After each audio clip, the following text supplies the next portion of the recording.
পূর্ব লন্ডনের একটি হলে ঢাকা দক্ষিণ উন্নয়ন সংস্থা ইউকের বার্ষিক সাধারণ সভা হয়েছে।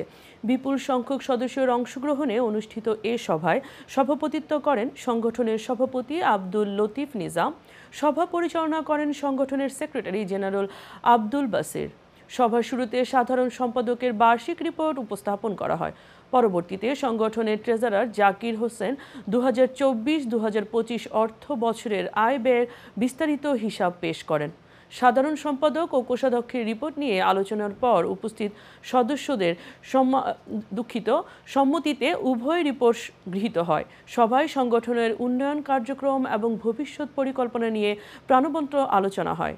এ সময় উপস্থিত ছিলেন সংগঠনের উপদেষ্টা আতাউর রহমান আঙ্গুর মিয়া, নুরুন্নউদ্দিন সানুর, মাস্টার তসিউর আলী, শামীম আহমেদ, এমরান আহমেদ চৌধুরী সহ আরও অনেকে।